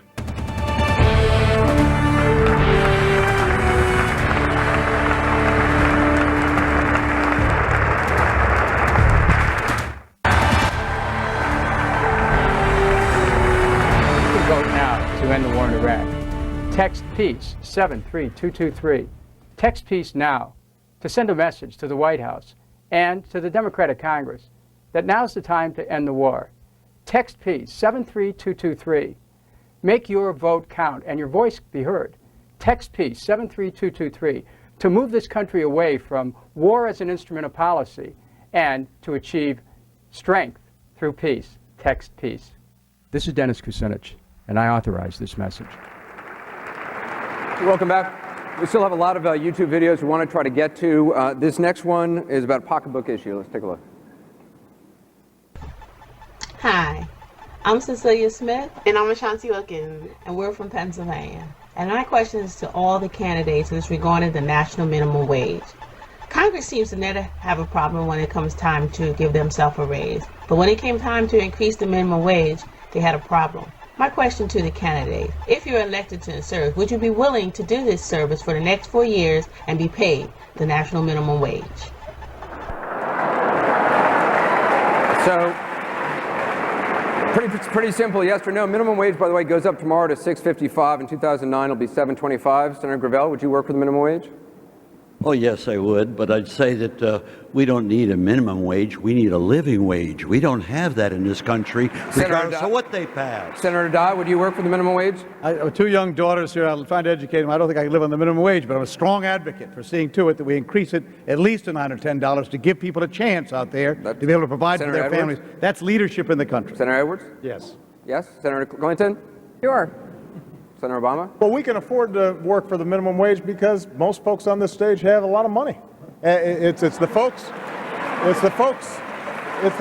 on that screen who deserve. You're doing all right, Chris. Compared to, I promise you, the folks on that screen. Well, not that well. I'll take that. I mean, we don't have Mitt Romney money, but we could afford to do it for a few years. Most folks can't, and that's why we've got to fight and advocate for the kinds of books. Governor Richardson, yes? Yes, I would. Okay, Senator Biden? I don't have Barack Obama money either. My net worth is $70,000 to $150,000. That's what happens to get elected at 29. I couldn't afford to stay in the Congress for the minimum wage, but if I get a second job, I'd do it. Congressman Kucinich? Anderson, I live in the same house I purchased in 1971 for $22,500. I think we need to increase the minimum wage, and so all my neighbors can get an increase in their wages. Would you work for it? I would, okay, but I wouldn't want to work By the way, for this you don't get overtime, too, so don't worry about that. Let's watch another video here, another question. This is Nancy McDonald from Wilmington, Delaware. We all know that Social Security is running out of money, but people who earn over $97,500 stop paying into Social Security. What's up with that? Senator Dodd, what about that? The Congressional Research Service says that if all earnings were subject to the payroll tax, Social Security Trust Fund would remain solvent for the next 75 years. Well, I don't disagree with that. I think, frankly, this is an issue that comes to a head, as we all know, by the year 2040. Obviously, I think it would be important to start to address the issue. Certainly, we have no ideas. I'd be totally opposed to the privatization of Social Security. That's a very bad idea, and I'm glad we rejected it. But one of the ideas is to raise that level above $97,000 to see to it. I would support that. It's one of the solutions that would make a lot of sense to me to make the trust fund hold. Senator Obama? I think that it is an important option on the table, but the key, in addition to making sure that we don't privatize, because Social Security is that floor beneath none of us can sink, and we've got to make sure that we preserve Social Security, is to do the same thing that Ronald Reagan and Tip O'Neill were able to do back in 1983, which is come up with a bipartisan solution that puts Social Security on a firm footing for a long time. Another question on Social Security. What's the dirtiest little secret in Washington? The U.S. is going broke. With the retirement of the baby boomers, things are only going to get worse. Fed Chairman Bernanke has said Medicare, Medicaid, and Social Security need to be radically changed to avoid this crisis, yet everything is business as usual in D.C. There are two solutions, both of which are politically unpopular: raise taxes or cut benefits. Which would you choose, and how would you convince the public to support it? Richardson? The best solution to those two issues is a bipartisan effort to fix them. Medicare, 33% of it is diabetes. Let's have major prevention programs and also ways that we can ensure that we find a cure. Social Security. Stop raiding the Social Security Trust Fund. Stop talking about privatization. And then thirdly, let's look at a universal pension, 401k universal pension, that would assure portability for those that want to keep their pensions as they move into other professions.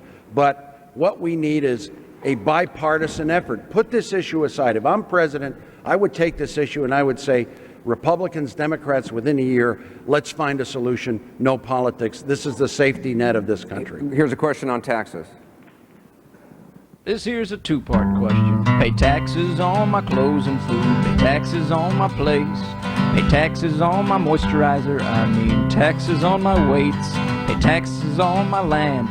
Every year y'all make me pay. I paid a tax on this guitar so I could sing for you today. My taxes put some kids through college I can't afford to send myself. Now tell me, if you were elected president, what would you do to help? Also, I got a parking ticket last week. Could one of y'all pardon me? Senator Biden, this guy's overtaxed. First of all, change the tax structure. We are giving people tax breaks who don't need it. The top 1% got an $85 billion a year tax break. It is not needed. My dad used to have an expression, don't tell me what you value, show me your budget. And the budget we have here is we all dance around it. We need more revenue to be able to pay for the things the governor and everybody else talks about. And there's only one way to do it. You either raise taxes or take tax cuts away from people who don't need them. I take them away from people who don't need them. Sorry, just another tax question right here. My name is Marcus Benson from Minneapolis, and I'd like to know if the Democrats come in office, are our taxes going to rise like usually they do when a Democrat gets in office? Congressman Kucinich, are the taxes going to rise? The answer is no, that we're going to stop the tax increases that President Bush gave to people in the top brackets. We're going to end war as an instrument of policy with the defense policy of strength through peace. So we're not going to be borrowing money from China to fight wars in Baghdad. We're going to lower our trade deficit by ending NAFTA and the WTO and going back to trade based on workers' rights. We're going to have a change in our economy so that people will be able to get something for the taxes they pay, but they're not going to have to pay more. One of the most popular topics that we got questions on was health care. We were overwhelmed with videos on health care, so we put several of them together. I want to show you some personal stories. Mark and Joel Strauss, Davenport, Iowa. Not every parent has the luxury of two loving sons to care for them during Alzheimer's. My question for the candidates is, people like us, the baby boomer generation, is going to see a boom of Alzheimer's over the upcoming decades. What are you prepared to do to fight this disease now? Hi, these are my grandmothers. Both of them suffered from diabetes and ultimately died of massive heart attacks. This is my mother. She suffers from diabetes and she's also had a heart attack. The statistics for women with heart disease are staggering. What I'd like to know is, how do each of you plan on addressing chronic disease and preventative health in your health care plans? I would like my mother to be around to see her grandchildren. Hi, my name is Kim. I'm 36 years old and hope to be a future breast cancer survivor from Long Island. My chances for survival aren't as good as they might be, however, because like millions of Americans, I've gone for years without health insurance that would have allowed me to take preventative medicine. What would you, as president, do to make low-cost or free preventative medicine available for everybody in this country? Thank you.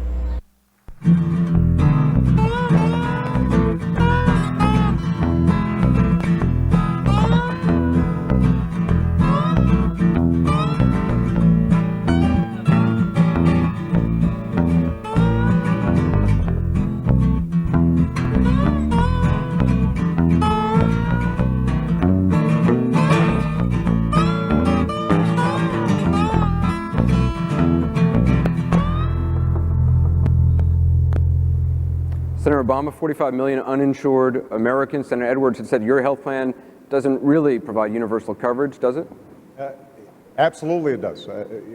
John and I have a disagreement. John thinks that the only way we get universal coverage is to mandate coverage. I think that the problem is not that people are trying to avoid getting health care coverage. It's folks like that who are desperately in desire of it, but they can't afford it. and I know from personal experience, my mother, when she was between jobs, contracted cancer.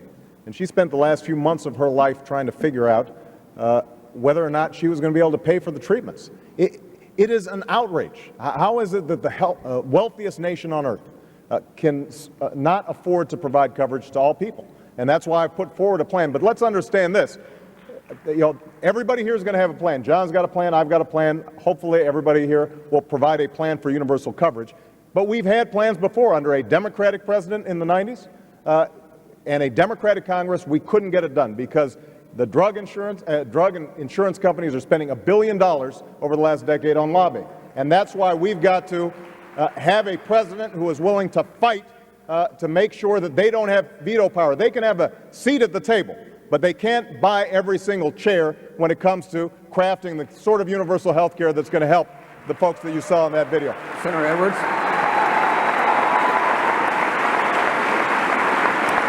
Senator Edwards, does Senator Obama provide universal coverage? No, because the only way to provide universal coverage is to mandate that everyone be covered. But I want to say, I came out with a universal plan several months ago. A couple of months later, Senator Obama came out with a plan. He's made a very serious proposal. I'm not casting aspersion on his plan. I think it's a very serious proposal. It just doesn't cover everybody. The only way to cover everybody is to mandate it. And the stories we have just heard, from diabetes to Alzheimer's to cancer, there are millions of people in this country who are suffering so badly. And just this past week, in fact, you were with me on the first day, I went on a 3-day poverty tour in America. The last day, I was with a man in Western Virginia in the Appalachian Mountains, 51 years old, 3 years younger than me. He'd been born with a severe cleft palate, and he was proud of the fact that someone had finally volunteered to correct it. He'd not been able to talk. I want to finish this. He'd not been able to talk until it was fixed. Here was the problem. It was fixed when he was 50 years old. For 5 decades, James Lowe lived in the richest nation on the planet, not able to talk because he couldn't afford the procedure that would have allowed him to talk. When are we going to stand up and do something about this? We have talked about it too long. We have got to stand up to the insurance companies and the drug companies that Barack just spoke about. It is the only way we're ever going to bring about real change. We should be outraged by these stories. Senator Clinton, this goes back to the first question we got. How is it going to be any different under your administration? Well, first, I want to thank Mark and Joel and Charity and Kim and Mike. It's not easy coming in front of the entire world and talking about your Alzheimer's or your diabetes or your breast cancer or your disability. But the fact that this is happening in a country as rich as ours is just a national disgrace.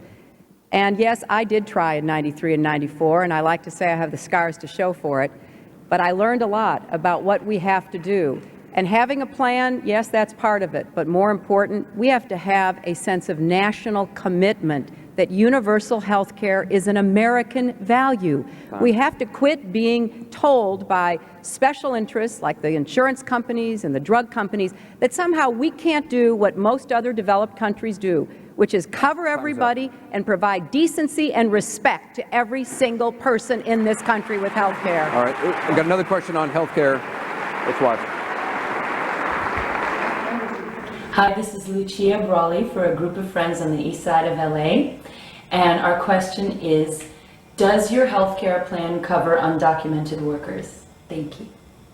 First of all, I hope all of us get a chance to comment on this issue. This is a huge issue that deserves the attention, and every candidate here ought to have the chance to talk about health and care. Well, the question very important. Yeah. All right, just a second. But going back, first of all, I'll hear you. First of all, the woman with the Alzheimer's issue, stem cell research. Under a Dodd administration, stem cell research will be conducted so you can deal with diabetes. Regarding the family that's talking about diabetes, 49% of our school districts have exclusive contracts with soft drink companies and junk food companies because we're not funding enough in our education system. That's an obesity problem as well. Would your plan cover undocumented workers? People live in this country. Our children certainly will be covered, and I'm in support of the immigration policy here that requires them to contribute, to pay, to learn English. That's a yes? If they're paying part of that thing, then they also get covered because, frankly, I don't want them contributing disease problems and health issues to the rest of the country. Let's try to answer the question. Would your plan, Governor Richardson, cover undocumented workers? Yes, sir. would. It should cover everybody. In this country, no matter who you are, whether you're a ditch digger, you're a teacher, you're a CEO, you're a waiter, you're a maid, every American deserves the right to the best possible quality health care. That would be part of my plan. But also, it is prevention. It's starting early with kids. It's get rid of junk food in schools, as I did in New Mexico. Okay, healthy breakfast for every child. Mandatory phys ed. Research into Alzheimer's, into cancer, into stem cell. Okay, another question from YouTube viewer. Go. Hi, my name is Chris Nolan, and I'm a Democratic Precinct Committeeman from Mundelein, Illinois. And my question is for Hillary Clinton.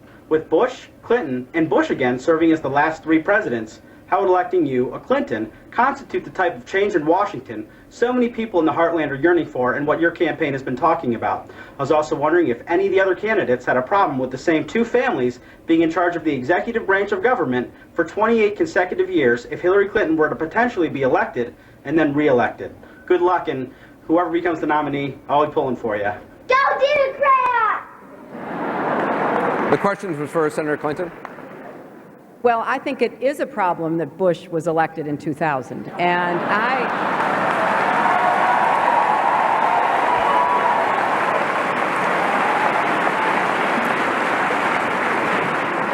I actually thought somebody else was elected in that election, but, obviously, I'm running on my own merits, but I'm very proud of my husband's record as President of the United States.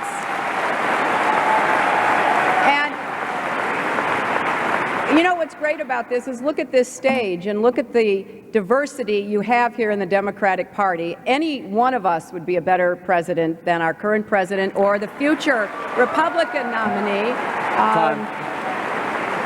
So I'm looking forward to making my case to the people of this country, and I hope they will judge me on my merits. 30 seconds, Senator Gravel. Do you have a problem with it? Oh, yes, I do. A serious problem. The Democratic Party used to stand for the ordinary working man.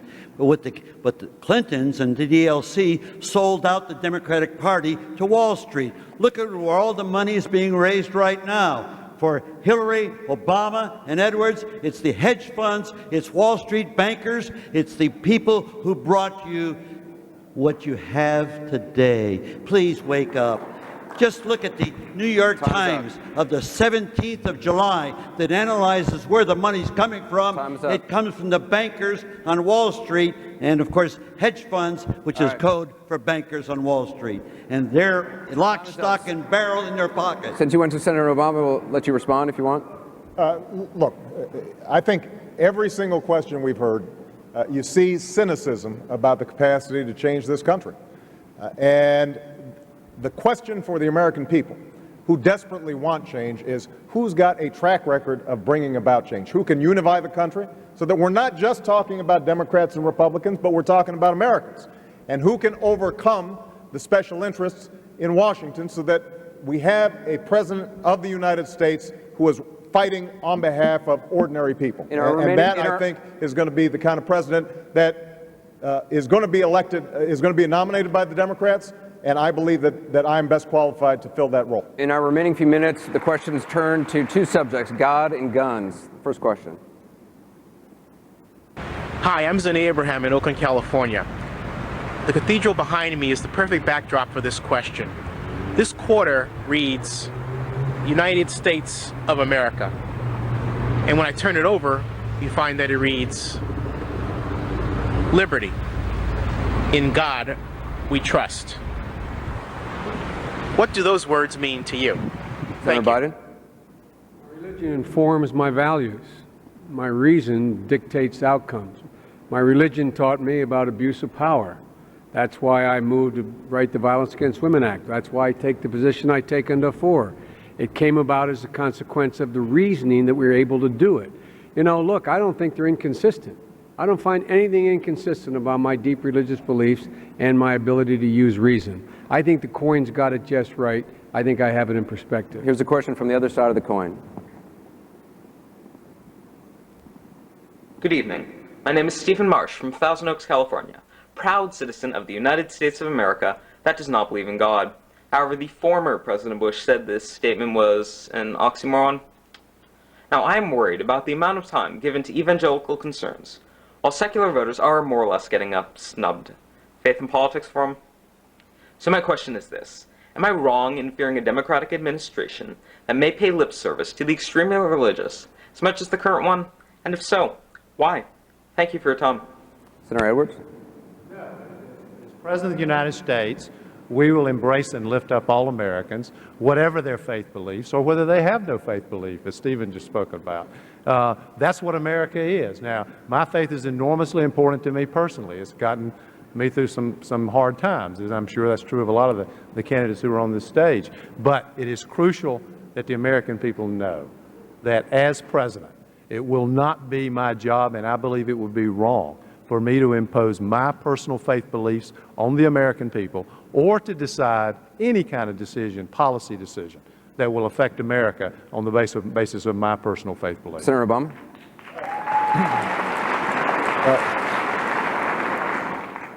I am proud of my Christian faith, and it informs what I do.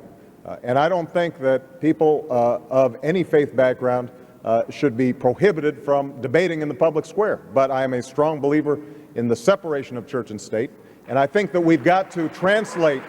By the way, I support it not just for the state, but also for the church, because that maintains our religious independence, and that's why we have such a thriving religious life.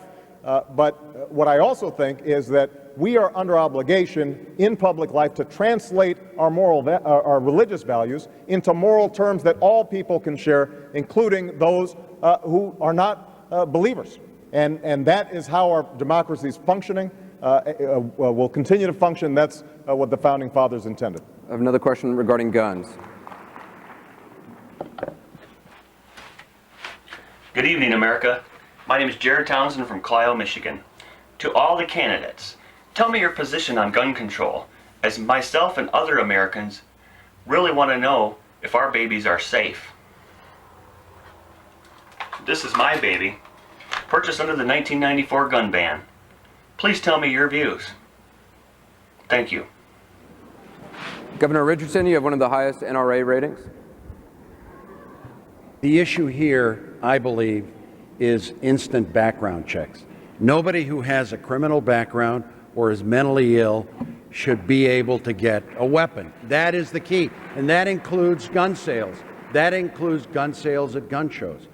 The key is going to be also attacking poverty, bringing people together, dealing with those kids in the ghettos that are heavy users of gun violence and are victims of gun violence, to make sure that this country attacks the core problems of poverty, having child care, bringing parents together. Senator Biden, are you going to be able to keep his babies safe? I'll tell you what, if that's his baby, he needs help.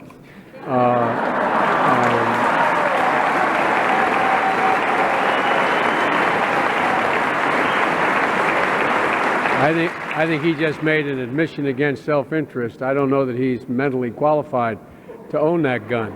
No, I'm being serious. Look, this idea, we go around talking about people who own. I'm the guy that originally wrote the assault weapons ban that became law, and then we got defeated. Then then Dianne Feinstein went to town on it and did a great job. Look, we should be working with law enforcement right now to make sure that we protect people against people who are not capable of knowing what to do with a gun because they're either mentally imbalanced and or because they have a criminal record. And anyway, we got one more question. Hope he doesn't come looking for me. Before we do, we got one more question. Before we get to that, I want to play our last YouTube-style campaign video from the Obama campaign. We want an end to this war, and we want diplomacy and peace. Not only can we save the environment, we can create jobs and opportunity. We're tired of fear, we're tired of division. We want something new. We want to turn the page. The world as it is not the world as it has to be. And this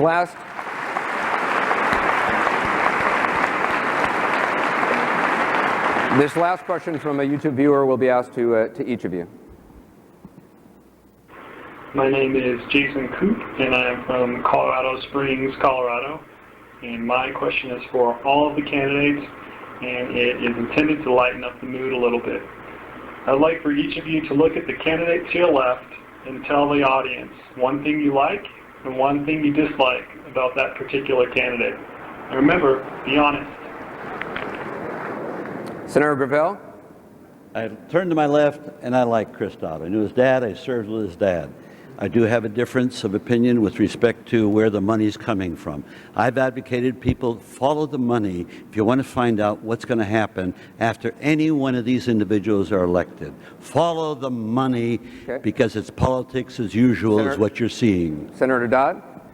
Well, I like John Edwards. I love his wife Elizabeth and his family, and I think we've had enough of negative in politics. I have nothing negative to say about the gentleman. You're not going to answer the question. All right.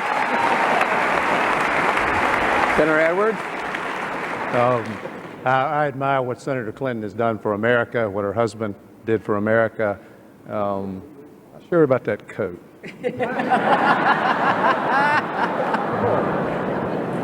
Senator Clinton? Yeah, John, it's a good thing we're ending soon. You know, I think that Chris Dodd has it absolutely right. I mean, I admire and like very much Barack, as I do with all of the candidates here. And I think that what you've seen tonight is how ready the Democrats are to lead. We are ready to lead the change that America so desperately needs. All right. I'll take that as you're not going to answer. Senator Obama? I actually like Hillary's jacket. I don't know what's wrong with it. I like the fact that Bill Richardson has devoted his life to public service because that, I think, is the highest of callings. I don't like the fact that he either likes the Yankees or the Red Sox, but doesn't apparently like the White Sox. And we're having a tough time this year. Governor Richardson? You know, let me just say, I love all the candidates here. In fact, I think they would all do great in the White House as my vice president. Let me say something about Joe Biden. Joe Biden.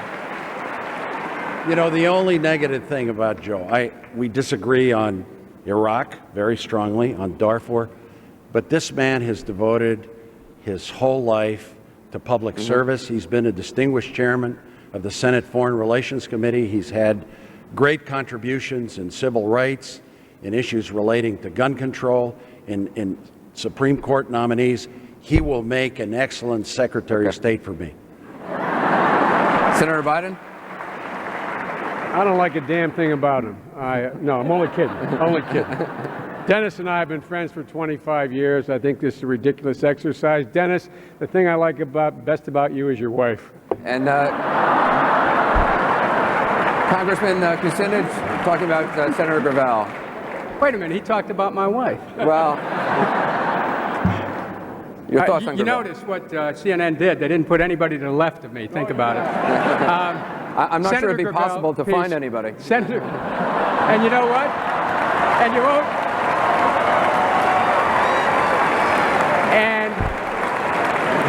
And I'm glad I get a chance to debate you to my left because there's no one more mainstream on the war, on health care, and on trade than I am, Anderson. Now, about Senator Gravel. Didn't he show great courage during the Vietnam War when he exposed what was going on with the Pentagon Papers? Really courageous American. I'm proud that he's up here. Thank you, Senator Gravel. All right, we'll leave it at that. I want to thank all the candidates tonight. CNN and YouTube would also like to thank all our partners, the South Carolina Democratic Party and the Democratic National Committee for sponsoring tonight's debate. We want to thank their hosts, the Citadel. September 17th is the Republican debate. I want to encourage everyone to submit their questions via YouTube. You can start doing that right away. All you got to do is go to youtube.com, click on the links. Thanks very much, everyone. Good night.